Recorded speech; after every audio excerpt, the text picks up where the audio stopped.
wá ṣe pé mo lè wọnú mo lè.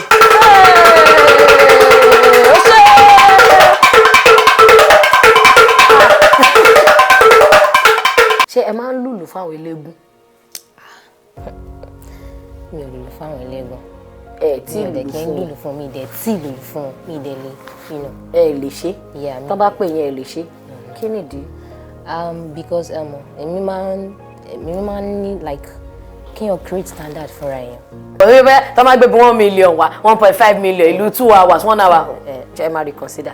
Ṣé fáwọn eléégún? Wà ní tó o bá ti ṣe fẹ̀yìn gbolẹ̀ grammar school ní fún ẹ níṣẹ́ tó o bá ti wá room 306 níbi tó ń lọ. Ṣé ó máa ń ṣẹlẹ̀ nínú ẹgbẹ́ tí náà yẹ pé àwọn ọ̀gá kan kọ̀ pé àfáà. Kò síbi tí yóò sí tó bá jẹ́ industry music industry gbogbo ẹ̀ ló wà. So nínú ti ọ̀dọ̀ ti wá ìlú industry ó wà ń bẹ̀. A fẹ́ lọ lùyàn nínú 306 wọ́n máa lù jù wọ́n á lù pa. Bọ̀ ẹni tó bá mọ nǹkan tó ń ṣe torí èmi máa sọ nǹkan fẹ́ràn pé sùúrù lérè ṣòtì yìí téèyàn bá ní sùúrù èèyàn máa débi tó ń lọ. Bọ̀ mo máa ń sọ pé àwọn tí ò ní sùúrù tó fẹ́ tètè kánjú wá nǹkan tó ń fẹ́ àwọn ló máa ń gba àárọ̀ àwọn nǹkan bẹ́ẹ̀ so ó wà kò síbi tí ò sí. ṣọ́n ti fi lọ yín rí. Dáadáa ìwọ ló máa lo ọpọlọ ẹ pé ok ẹni fẹ́ fún mi connection but o tún fẹ́ nǹkan báyìí so ẹ mọ̀ ẹlòmíì dẹ̀rẹ̀ tó bá bá sọ̀rọ̀ tútù pé sà ní ẹ nǹkan báyìí. Jésù mi ni mo dìgbò fún. Jésù mi mọ̀ Jesus only so sà ó máa consider bọ́ ẹlòmíì máa ní tó o bá ti lè ṣe mi lè ṣe màá dẹ̀ gbélú mi jọ̀kanjọ̀kan Ọlọ́run á polongo mi ṣá. No be you I carry come, na you I go carry go, sisi ya body go, owe. No be you I go take on no, na you.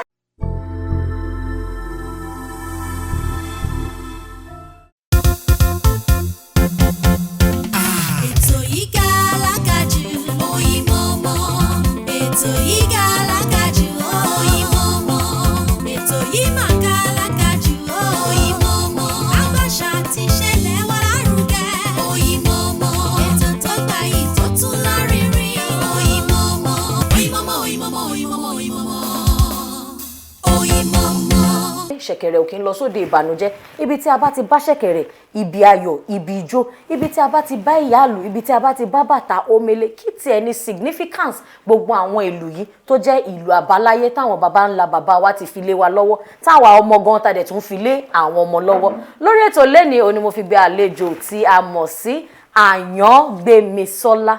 Àyàngbémisọ́lá jẹ́ onílù ọwọ́ gẹ́gẹ́ bí obìnrin wọ́n rò pé ṣé òwò yìí tiẹ̀ pé fóbìnrin ṣó tiẹ̀ yẹ kí obìnrin máa ṣe abó láwọn òòṣà kan tó máa ń bá ìlù wá tó yẹ pé bóyá tí ẹ̀gún òòṣà yẹn bá gun obìnrin báwo ló ṣe máa ṣe ra ẹ̀ àti bẹ́ẹ̀ bẹ́ẹ̀ lọ gbogbo ẹ̀ la máa sọ lórí ètò lẹ́ni ẹ káàbọ̀ sórí ètò wa mà. Ẹ káàbọ̀ mà. ṣé wà dáadáa àwọn ọmọ Yorùbá ẹ káàbọ̀ sọ àgbà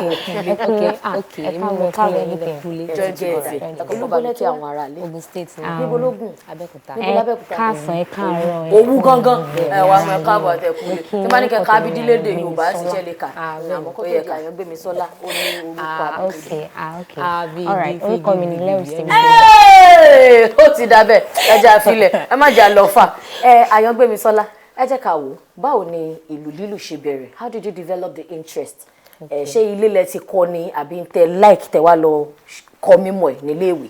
Okay all right lálákọ̀ọ́kọ́ náà màá sọ pé talent tọ́lọ́run fún mi ni and ẹlẹ́ẹ̀kejì ni pé mọ́mì mi ó wá láti ìdílé Àyàn ọmọ Ọ̀yọ́ ni wọ́n so ní ìdílé mọ́mì mi wọ́n máa ń lu ìyáàlù àwọn ìyáàlù yẹn then even ìyá mi náà kó tó di pọ́ kú wọ́n lu ìyáàlù so mo máa sọ pé bóyá níbẹ̀ ni mo ti jogún bá like bí ibẹ̀ ni spirit yẹn ti kó wọ̀ mi because láti kékeré ni mo bẹ̀rẹ̀ sí ní lu drum set so lẹ́yìn drum set yẹn mo máa notice pé mo ní interest fún lù especially tí bá rá àwọn èèyàn tó ń lo gángan máa pa gángan yìí màá mọ̀ lóòjọ́ kan so ọjọ́ kan tí mo gbé ó ń dùn mọ́ mi lọ́wọ́ so mo lọ develop ẹ̀ lọ́dọ̀ àwọn ọ̀gá mi tí popo wà lóyún lápá náà so lẹ́yìn yẹn tí mo ṣe bẹ̀rẹ̀ sí ní play gángan yẹn mo notice pé ó wá tún fún mi ní ìmọ̀ àti play àwọn instrument tó kù bí omele bàtà sákárà omele kékeré mo mọ ṣẹ̀kẹ̀rẹ̀ náà play so àgbámọ́lẹ̀ náà so mo wá rí gbà ó look strange sí mi so mo wá mo enjoy ẹ̀ so gbà kan mọ́ mi wá pè mí pé ṣó mọ̀ pé ọmọ Àyàn ni wọ́n explain everything wọ́n ní no problem ṣáà pé spirit yẹn ó energy yẹn ó pọ̀ lórí tí bá ti ń lùlù so mo wá rò pé okay kí ni mo lè ṣe mo ṣáà lu gángan lọ ṣàdédé mo wá rò pé dáa pé mo tún ní interest nínú bàtà jẹ́ kúkú focus lórí omele bàtà yìí táwọn èèyàn tí ẹ̀ṣẹ̀ wá mọ̀ mí sínsìn so mo ṣáà lọ develop òun náà mo ṣáà gbogbo ẹ̀kọ́ lóríṣiríṣi lórí ẹ̀ so mo dẹ̀ dúpẹ́ lọ́wọ́ Ọlọ́run. ṣé ẹ̀gún bàtà máa ń gbé yín torí wọ́n máa ń sọ wípé èmi ẹ̀ sọmọ onílùdé bọ̀ wọ́n máa ń sọ wípé tí wọ́n bá ti ń lùlù ẹ̀gún bàtà máa ń gbé wọn tó bá ti gbé wọn á kọ́ máa lùlù yẹn kíráká kókókókókókó ṣé ìyẹn náà máa ń ṣe yín. ẹ̀gún yẹn means pé inspiration, inspiration right? The spirit of drums. Exactly ẹ mọ̀ pé level ó máa ń rise ni ó máa ń rise ẹ mọ̀ tá a bá kọ́kọ́ bẹ̀rẹ̀ láti pé àpọ̀n lóní solemn tó bá yẹ máa rise tó bá yá tó bá wọra tán a máa gbá lọ ní kátá so ó máa so bó ṣe rí nìyẹn. tó ẹ wá jẹ́ ká wò láti ìgbà tẹ́ ti bẹ̀rẹ̀ sí ní ìlú professionally àti tó ọdún mélòó. Okay professionally now professionally lórí bàtà lórí omele bàtà lórí omele bàtà let's say 5 years now. ọdún 5 ìrìn àjò ọdún 5 yẹn kí ni ẹ lè ṣàlàyé fún wa kí làwọn ìpèníjà tó wà ń bẹ torí ọjọ́ tó dá wà ọjọ́ tó dẹ̀ dáa náà dáadáa wà. all right ìrìn àjò yẹn pọ̀ gan so now lálákọ̀ọ́kọ́ náà normally generally gbogbo experience mi 10 years ni but just like professionally lórí bàtà is 5 years now ìrìn àjò ọdún 10. ìrìn àjò ọdún 10 yes so omele bàtà jẹ́ mo máa àwọn èèyàn máa sọ pé is the hardest nínú àwọn ìlú tá à ń lò yìí mo ló le jù because ẹ mọ̀ 1 2 3 olójú mẹ́ta èèyàn kan tó ń lu ìlú mẹ́ta papọ̀ kò easy. orí ẹ̀ gbọ́dọ̀ pé. bẹ́ẹ̀ni so ó dẹ̀ gbọ́dọ̀ mọ bó ṣe ń calculate so kò easy mo rántí nígbà yẹn tí mo focus lórí ẹ̀ tí mo ṣe rehearsal gan tẹ́ pé gbogbo àyẹn báyìí tí bá bẹ̀rẹ̀ sí ní play báyìí apá mi èjìká mi méjèèjì ó lè wù kó máa ro mí ẹ̀mọ́ orúkọ bẹ́ẹ̀ yẹn but mo máa ṣàn sọ pé ìwọ kìíní ìṣe màá mú ẹ̀ play màá good lórí ṣe to get so kò easy ìpele yẹn pọ̀ gan kò easy so but èmi feel pé téèyàn bá practice more téèyàn bá practice dáadáa èèyàn máa tún ní ìmọ̀ sí lórí ẹ̀ so lóríṣiríṣi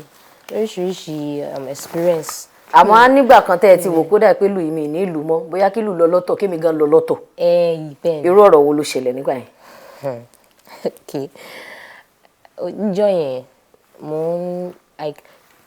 mo ní iṣẹ́ do you understand mo lọ sí ibi iṣẹ́ so ìgbà tí mo lọ lọ́nà like traffic yẹn pọ̀ a lot of things so àwọn tí mo fẹ́ lọ bá ṣiṣẹ́ wọ́n ti ń pè mí pé kíní kan ti pẹ́ ní òde ní event ẹ mọ̀ as obìnrin gbà mẹ́lò mi máa ń fojú tẹ́ńbẹ́lú obìnrin pé so ní bí mo ṣe ṣáàdé bẹ́ẹ̀ ni ẹ ṣáà sọ̀rọ̀ sí mi kankan bẹ́ẹ̀ wọ́n àpá ló lè máa ṣẹlẹ̀ tẹ́mi fi ṣe báyìí so ọ̀rọ̀ yẹn ó bring me down kind of ìgbà tí mo tún wá lùlù náà wọ́n gbà kí ni. ẹ ṣe pé ọ̀rọ̀ ti wà nú tẹ́lẹ̀ so kò ní wúyàn lórí. ìgbà tí ẹni ẹ̀dẹ̀ ní kọ́kọ́ àwọn míì tí máa ń ṣe ń gbà mí tẹ́ pé máa kọ́ wò pé. yóò bá mọ nǹkan tó ń ṣe jẹ́ lọ gbélú lẹ̀. so ẹ mọ̀ ìgbà kan mo tún wá wò pé ṣé màá sọ pé mi ń lùlù mọ́ torí pé àwọn èèyàn wá ń sọ̀rọ̀ pé ọ̀rọ̀ yẹn bring me down gan gbogbo tó wáyà mo kàn tún gbójú kúrò mo kàn pé màá ṣàṣe kìíní ìṣá so oríṣiríṣi ìgbà mẹ́wàá tẹ́ pé a lè lọ sóde tẹ́ pẹ́ lómi ó máa promise pé nǹkan báyìí ti ṣe agreement tẹ́ bá dé bẹ̀bẹ̀ torí pé mo jẹ́ obìnrin wọ́n máa fi ọwọ́ ńlá ṣe mọ̀ gbáyàn lójú but. àbí kan fẹ́ yọ ṣéǹjì ní ṣéǹjì yàn pé ẹ ti plan 10,000 wá débẹ̀ á ní 7,000 obìnrin ti ẹ ní. exactly so but mi ìwà àwọn kinní yẹn mi jẹ́ kó pull me down so I kept on pushing so ọlọ́run adé máa gbàṣàkóso. àmín ibi tẹ́ tiẹ̀ bá dé yìí kò ní padà sẹ́yìn ọlá tó ń lọ wájú kò ní lọ àmọ́ báwo lẹ ṣe máa ń gba event ṣé event lẹ máa ń play fún àbẹ́ ń play lẹ́yìn olórin àbáwọn olórin gan máa ń pè yín pé àyàn Gbémisọ́lá mo mọ̀ pé o good wá lu àyàn fún mi. all right mi ò tí ì ní band mi bẹ́ẹ̀ mi ò tí ì really dá band lẹ̀ for now mo máa ń play lẹ́yìn àwọn olórin ni tó bá pè mo dẹ̀ máa ń play ní church mo máa ń play láwọn ceremonies wedding so but tí àwọn èèyàn bá invite me personally pé àwọn fẹ́ kí wá perform the vibe so ó ní bí mo ṣe máa ń gather àwọn colleague mi jọ tájọ máa ṣe rehearsal for days tá a fi máa lọ so bó ṣe rí nìyẹn. tó owó dẹ̀ ń pè. ṣé ẹ lọ school nípa ìlù lílù àbí ọ̀tọ̀ nìkan tẹ̀ ká nílé ìwé ẹ̀kọ́ gíga. mi ò lọ school nípa ẹ̀ lọ́wọ́lọ́wọ́ báyìí mo wà ní ilé ìwé so computer science ni mo ń study lọ́wọ́lọ́wọ́ báyìí. kí ló tẹ̀ lọ study music wọ́n sì máa padà tẹ kọ̀ǹpútà lórí ìlú yìí. ẹ̀yìn ẹ̀yàn wa lórí ètò yìí mọ̀mọ́ Àyàngbémisọ́lá náà là ń bá sọ̀rọ̀ látẹ̀kàn nípa ìlù lílù àti pé ṣe mọ̀ àwọn iṣẹ́ kan wà tó yẹ pé predominantly ọkùnrin la mọ̀ tí wọ́n ń ṣe àmọ́ àwọn obìnrin tó ti wọnú ẹ̀ náà kí ni acceptance báwo làwọn ọkùnrin yìí gan ṣe ń fún àwọn obìnrin láàyè láti shine àmọ́ àti ìlọ́bì kọ̀ọ̀kan ẹ jẹ́ ká dánu dúró díẹ̀ à ń padà bọ̀ ẹ bá wa wá nǹkan fìdílé.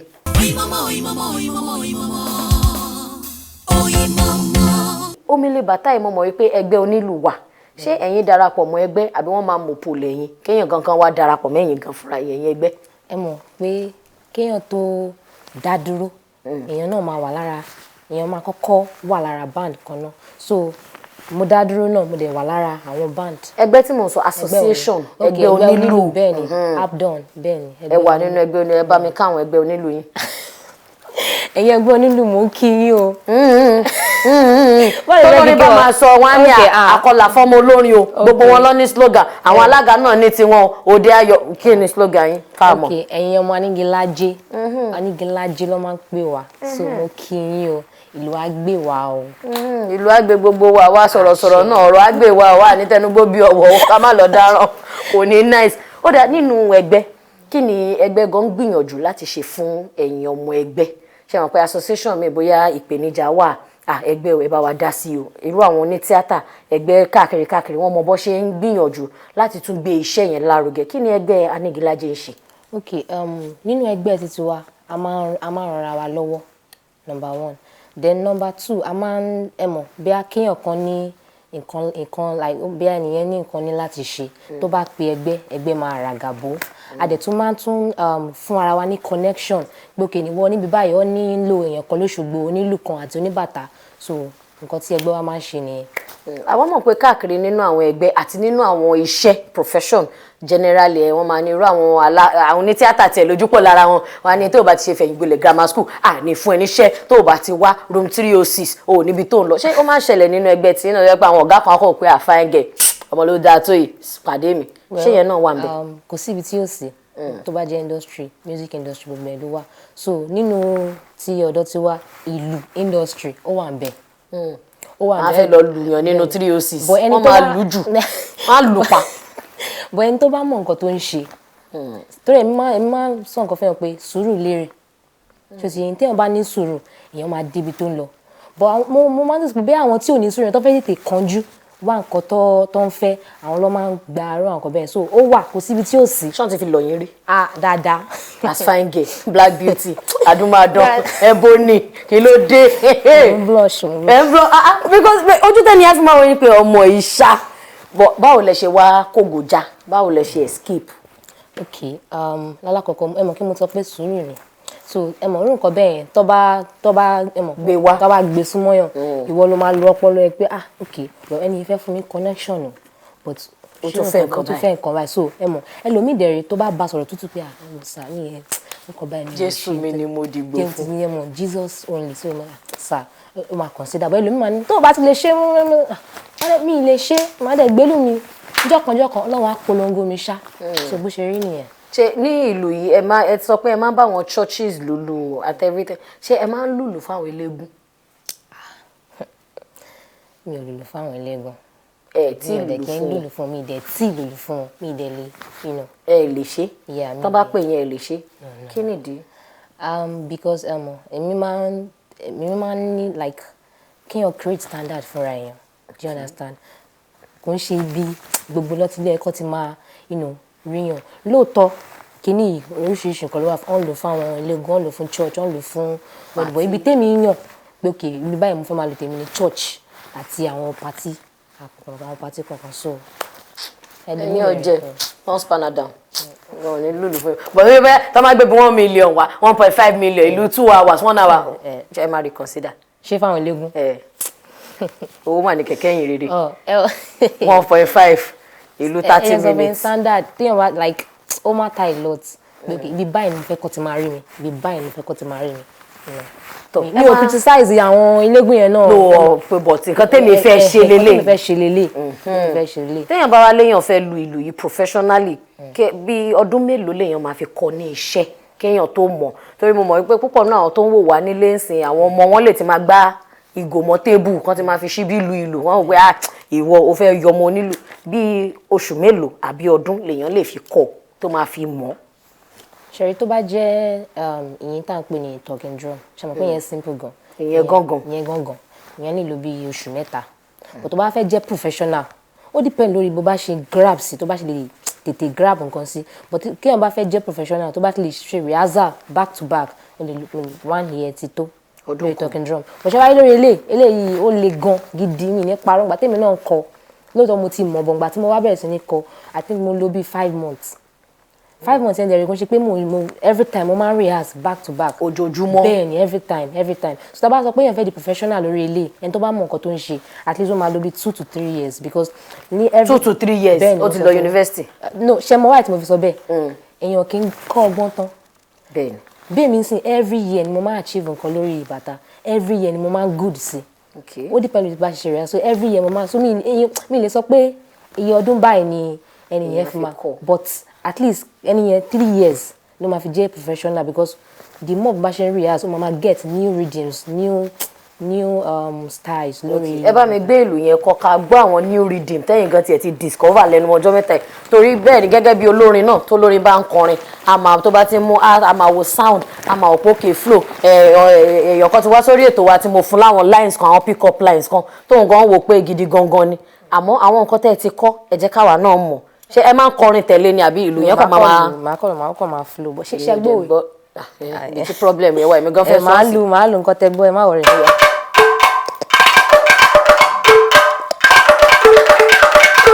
kí ni mo lù ú sìn.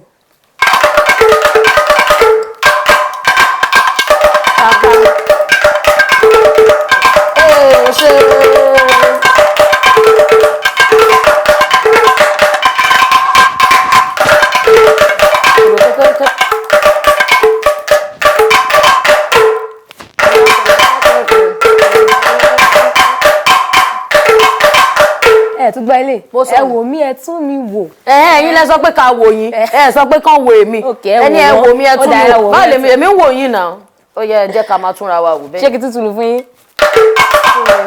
ó ti yé mi ẹ wò mí ẹ tún mi wò ẹ wò mí ẹ tún mi wò. ibi tí problem ó mọ̀ dẹ̀ pé ẹ̀yin tó máa ń lùlù ẹ̀ máa ń ṣe gbéraga because ẹ ti ṣe bẹ́ẹ̀ already ìlú yẹn ti ń wọra. no ó ti ń wọra tó tọ́ bọ̀ tẹ́mọ̀ torí pé mo tún jókòó ló ṣe jẹ́ kí n. a jẹ́ pé tẹ bá dúró ẹ tún máa fakọyọ ṣé ká wò bóyá tá bá dúró ṣé ká dúró. ṣe máa dúró pẹ̀lú mi ṣe máa jó. èmi máa support yín kí ló ti mi support yín ẹ̀yin wọn lórí ètò yìí mọ̀mọ́ ẹ jẹ́ ká tiẹ̀ support ìlú ẹ̀yin gan ẹ ṣe kí ni ẹ kó dáńsì ìṣù yín.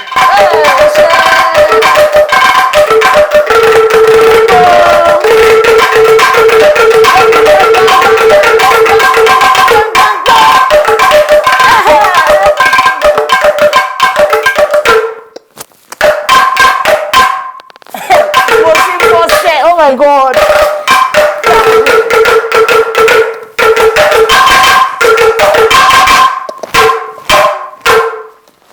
Gbẹ̀gbẹ̀gbẹ̀ yẹn mo gbọ́ last. Gbẹ̀gbẹ̀gbẹ̀ lẹ ṣe síbẹ̀. Wọ́n fi máa ń break mi lórí ijó. Gbẹ̀gbẹ̀gbẹ̀. Gbẹ̀gbẹ̀gbẹ̀. Gbẹ̀gbẹ̀gbẹ̀. Ẹ pẹ̀lẹ́. Kò easy. Àbí ṣé ká tún ṣe sí. Ṣé rí lórí ètò yìí mọ̀mọ́ mi like èèyàn máa tọ́ mi because tá bá bẹ̀rẹ̀ ẹ̀sẹ̀ àní kúrò mi lé ní. Àwọn ọmọ sọ pé máa ń gún mi ó ti. Èmi náà rí i pé ó ti ń wọlé sí i lára paracetamol ẹ ti ń lò ó ti ń lọ àmọ́ ní ipasẹ̀ ìlú yìí ṣé ẹ ti ń kọ́ àwọn èèyàn ṣe láwọn ọmọ tẹ́ ń kọ́ níṣẹ́ àbí ẹ kò ṣe dá wà pé tó bá yá màá máa kó ọmọ jọ. mo ṣáà lọ ọmọ lóríṣiríṣi because mo máa ń ṣe home training náà fáwọn èèyàn mo máa ń ṣe online training ẹlòmídìí máa ń bá mi lè so mo láwọn ọmọ wẹ́wẹ́wẹ́ tí mò ń kọ́ dẹ̀nà àwọn àgbàlagbà kọ̀ọ̀kan tó bá ráyè ẹ mọ̀ pé ṣe tí wọ́n bá ráyè ni so àwọn àgbàlagbà kọ̀ọ̀kan tó bá ráyè ńgbà mi wọ́n máa kọ́ ẹlòmídìí tí ò bá ráyè máa ní let's do online training. ṣé yẹn lè mọ lu online. face to face abáṣe WhatsApp call ẹ máa mọ díẹ̀ sí ni máa mọ̀ so. bóyá máa wá kọlù. ẹ̀yin gan lè wá kọlù yẹn. bí àwọn ọmọ wẹ́wẹ́wẹ́ yẹn bá láti bí ọmọ ọdún mélòó. láti bí ọmọ ọdún mẹ́jọ méje. tó bá kéré sí yẹn wọn tí lè handle. tó bá kéré sí yẹn ó ní steps tí máa fi kọ́ wọn but tó yẹ pé gradually ló máa mọ̀ so mi ní rush wọn tó bá kéré sí yẹn but tó bá ti tó bí 8 years old upward. ẹ wọ́n dẹ̀ máa fi lù búyàn mo dẹ̀ lẹ́ni tó ṣẹ̀ mí mo dẹ̀ lẹ́ni tó ṣẹ̀ mí ẹ̀wọ̀n kan ọmọ ọlọ́run lèmi mi ò kí ń fìlù búyàn but wọ́n máa ń fìlù búyàn. bọ̀tẹ́ bá dòde téèyàn kan bá fọkọ̀ sí yẹn máa sáré yọ fún. no máa kọ́ pé small. ìṣáná rẹ̀ kó tó di pé a kò tán lápapọ̀ mo mọ̀ wípé ìlú pọ̀ oríṣiríṣi ní ìlú téèyàn lù bá dẹ̀ ṣe gbọ́lù náà yàtọ̀ àmọ́ tẹ́ bá lọ bí òde tí òun ṣòde ayọ̀ lọ títí bóyá èèyàn kan ṣaláìsí wọn á lùlù ń bẹ́ẹ̀ ó yàtọ̀ sí pé bóyá èèyàn ṣègbéyàwó irú àwọn ìlú wo àti pé kí làwọn èèyàn máa fi ń dá mọ̀ pé ìlú tán lù yín bíbá ìlú pé nǹkan rí bákan ni àti pé ìlú àjọyọ̀ lélẹ̀. For instance tí wọ́n bá ń ṣe birthday party or wedding or anything bí nǹkan tó máa ń mú ní nǹkan ayọ̀ èèyàn lè lu àṣìṣe tún ṣe bí a bá ṣe ìtàn à ń ṣe mí sísọ orin.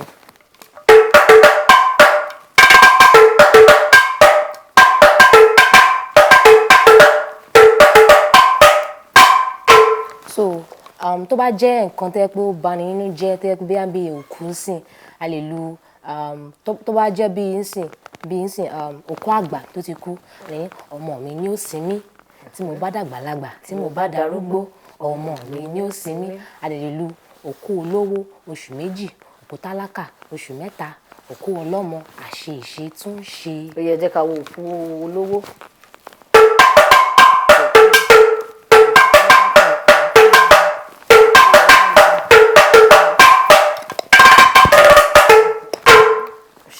That's it. So ẹni tó bá gbọ́lù tó bá ti gbọ́ méjèèjì á ti mọ̀ pé àmọ́ àwa tá àti ẹ̀gbọ́n kankan tẹ́ ti wá blọ́ọ̀kì ọ̀rọ̀ nìkan ni gbogbo àṣà àgbàdì tẹ́tí mi blọ́ọ̀kì sílùú etí yẹn blọ́ọ̀kì sílùú ni àmọ́ ó máa ń láwọn ọ̀rọ̀ kan tó yẹ pé tó máa fi lùlù èèyàn á ti gbọ́ bóyá àwọn ọ̀rọ̀ tó ti wà ń ta téèyàn ti mọ̀ pé àṣà mọ̀ bí ọ̀rọ̀ tá máa fi ń ṣeré téèyàn lè píìkì ń gbà mí. bí àwọn bíi mo ní mo dèdè.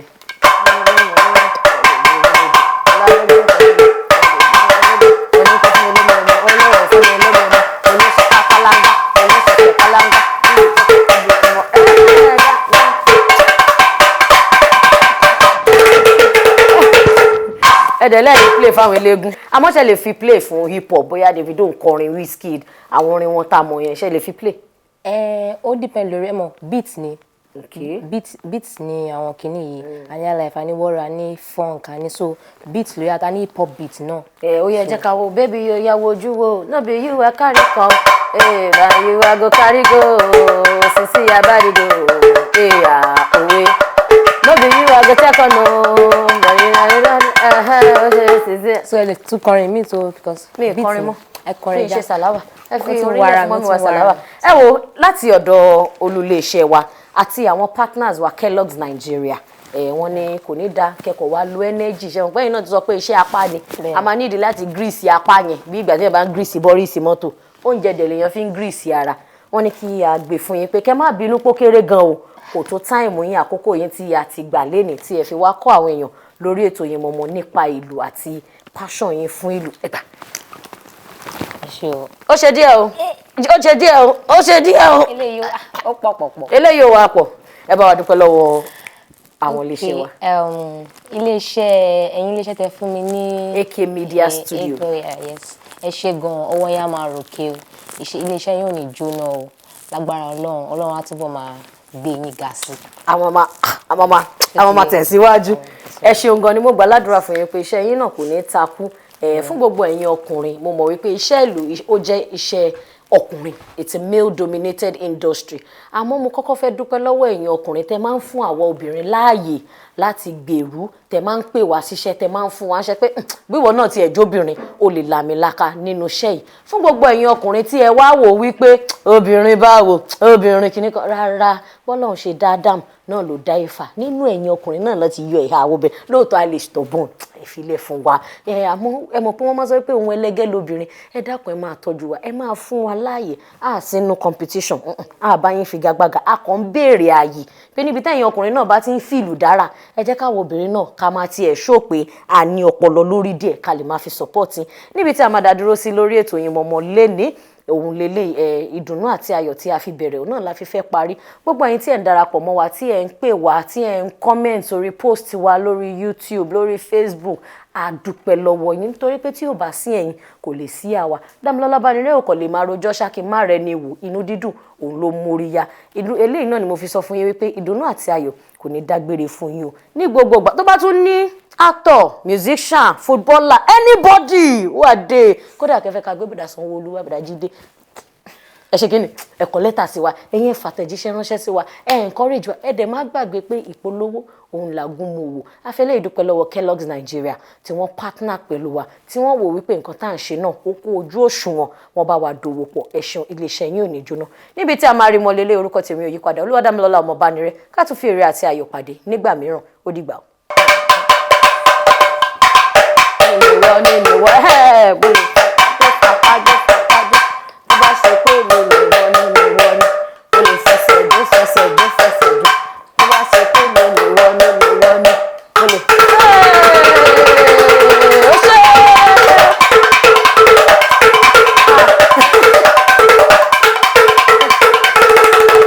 ó ti bá ó ti bá àbìdí ẹ̀ ṣe pátákó àbìdí ẹ̀ ṣe pátákó.